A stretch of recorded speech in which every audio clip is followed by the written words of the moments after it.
O primeiro registro de uma partida de futebol. E vamos além, hein? Você vai saber onde e como o esporte mais popular do planeta surgiu.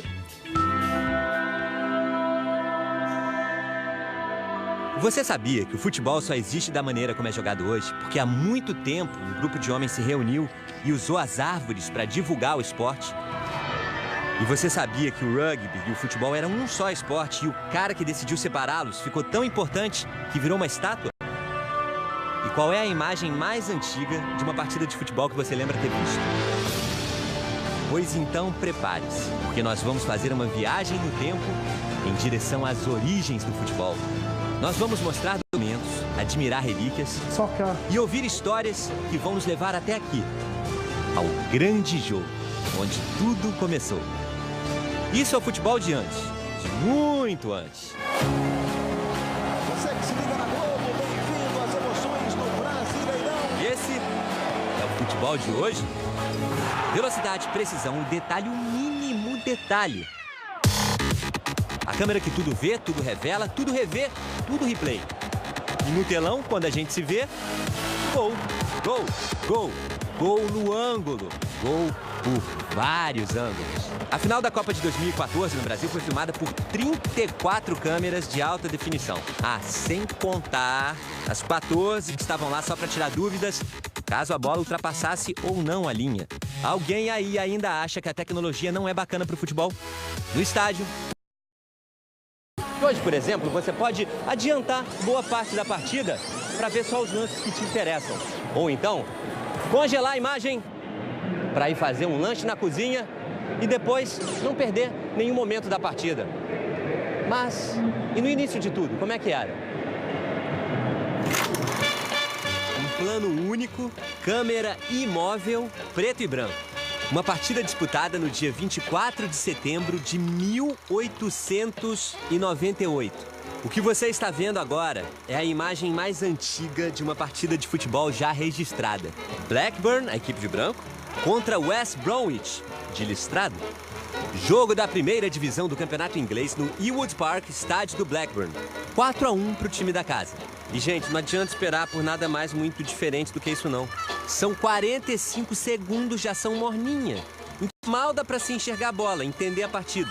O autor dessa obra-prima foi esse inglês Arthur Cheetham, pioneiro na arte de registrar imagens.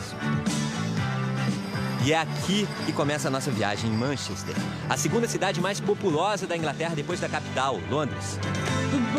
Cidade do Manchester United, do Manchester City. De onde vieram bandas de rock famosas como The Smiths ou Oasis.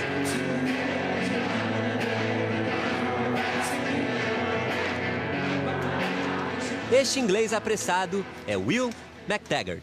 É apressado, mas trabalha com muita paciência. Ele é o guardião do tesouro.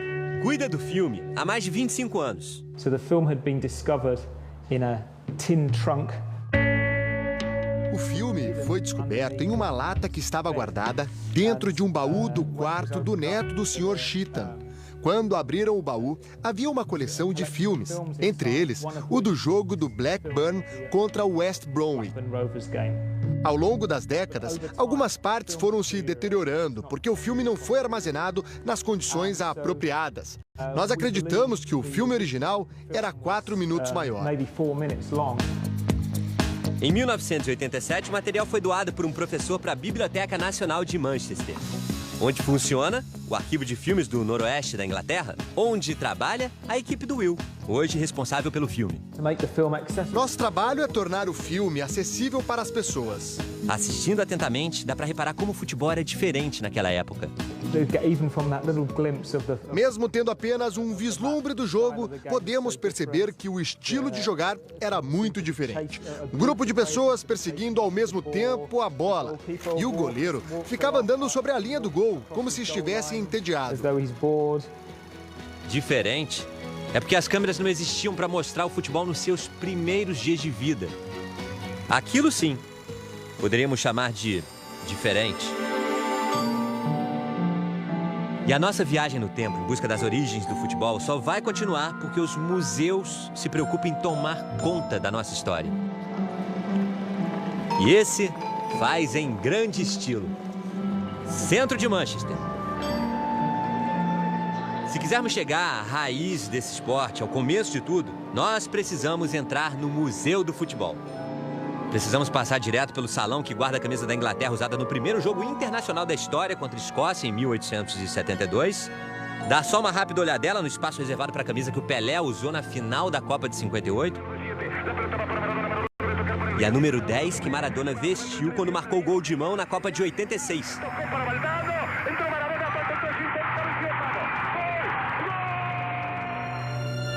Chegamos. Aqui está. O livro com as regras da Football Association, a Associação de Futebol da Inglaterra. Um documento de 1863. As regras oficiais do futebol, como é conhecido e disputado nos dias de hoje. Ali já estavam definidas as marcações, o número de jogadores por time, os equipamentos usados, etc. Mas nós vamos mais longe. Retroceder. Para descobrir que as regras oficiais são uma adaptação de um outro documento ainda mais antigo. As regras de Cambridge. A verdadeira certidão de nascimento do futebol. Agora estamos em 1848. Naquela época, ainda não havia uma definição de futebol exata. O que existia eram vários jogos disputados com uma bola, tudo meio misturado, sem regras. Para você ter uma ideia, a geografia influenciava o futebol. Por exemplo, um sujeito jogava numa cidade onde valia segurar a bola e sair correndo com ela. Aí, ia jogar na vizinhança e já não podia tocar com a mão na bola. Era assim. Um dia alguém disse, por que nós todos não jogamos com as mesmas regras?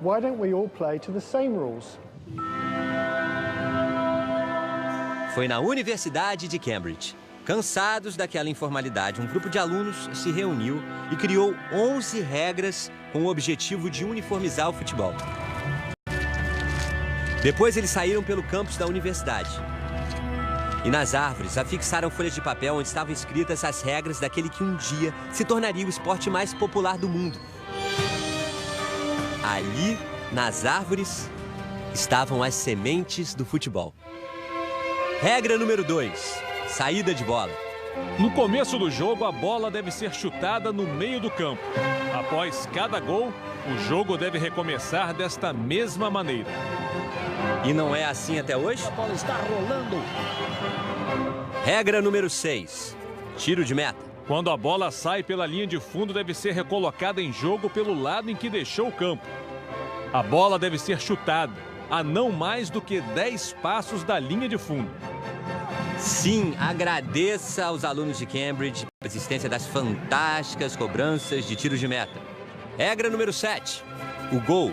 Gol é quando a bola é chutada entre as traves e abaixo do cordão. Isso aí mudou um pouco, já não é mais cordão, agora chamamos de travessão.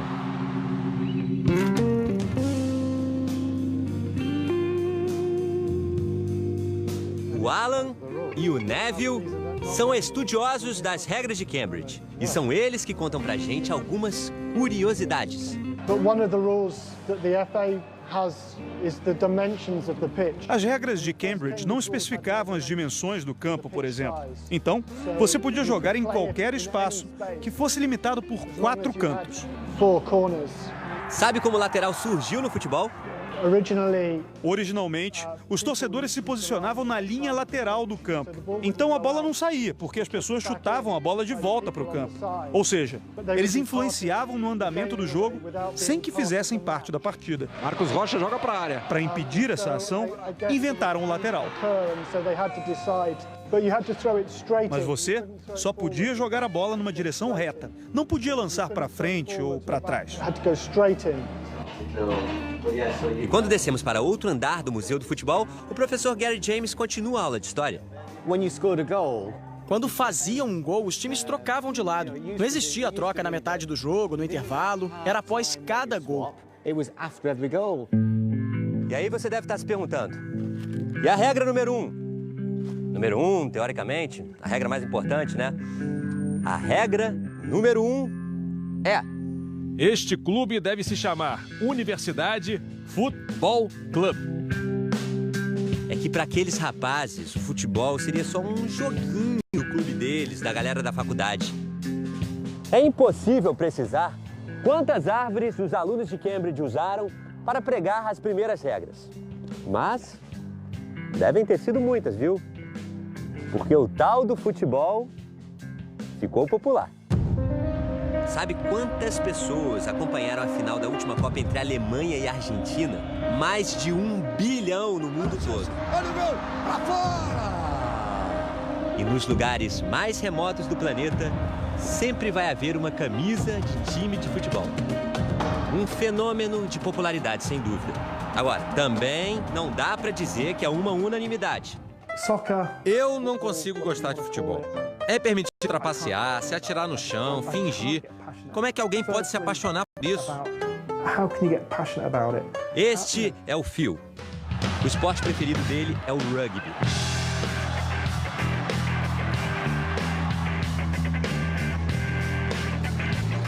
Você sabia que esse esporte tem esse nome porque foi inventado nessa cidadezinha de 100 mil habitantes? É uma cidadezinha do noroeste da Inglaterra. Desconhecida por boa parte do planeta, quase ninguém ouviu falar sobre ela. E ainda assim tem um nome de repercussão mundial. Rugby. Nossa viagem no tempo nos traz até aqui pra gente ver que antes das regras de Cambridge, o futebol e o rugby eram uma coisa só. Até que um sujeito chamado William Webb Ellis agarrou a bola e correu com ela. Algo inesperado. Todos os adversários pensaram, peraí, o que ele está fazendo? E então correram para derrubá-lo. E a essência do rugby nascia daquela ação. Pronto, em 1823, nascia o rugby. William Ellis ganhou uma estátua na cidade e o esporte da bola oval ganhou o mundo. O futebol, você já sabe, né? Ficou ali meio sem formato, jogado de maneira inconstante, até aparecerem as regras de Cambridge, blá, blá, blá, blá, blá. Mas nós ainda não terminamos nossa viagem. Antes dessa mistura de rugby com futebol, havia eu nem sei como é que a gente pode chamar isso, gente. Um jogo tumultuado, selvagem, perigoso. O grande jogo. Era assim que se chamava o esporte que deu origem ao rugby e ao futebol. O ano é impreciso. Início do século XIX. Chegamos. O início de tudo. As origens do futebol. Não havia uma definição de times, ou número de jogadores, ou regras fixas. Um grande vale-tudo com uma bola no meio, que até hoje é jogado em cidades da Europa em datas comemorativas. Aqui um dos únicos registros do grande jogo, uma pintura que está no Museu do Futebol. Provavelmente eles estão em um vilarejo, tentando levar a bola até o fim de um outro vilarejo, e os adversários tentando fazer o oposto. Aqui tem um ferido, outro sendo chutado. Aqui está a bola, e eles iam lutando por toda a rua, tentando marcar o gol. É só imaginar os momentos mais violentos do futebol dos dias de hoje, tirar as caneleiras, sujar de terra e aumentar o alcance da pancadaria, incluindo socos e até dentadas. E o tempo passou, o futebol foi mudando e cresceu, cresceu e ficou enorme, bonitão, todo moderno. Gente, por todos os lados, ficou famoso. Só que tem uma coisinha que não adianta.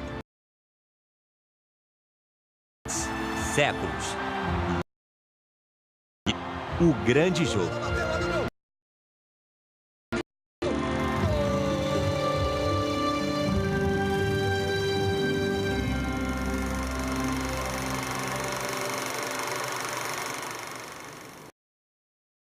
Nos apaixonando, como está acontecendo com a torcida do Goiás agora, pelo Campeonato Brasileiro. Boa, Escobar. Goiás está vencendo Joinville.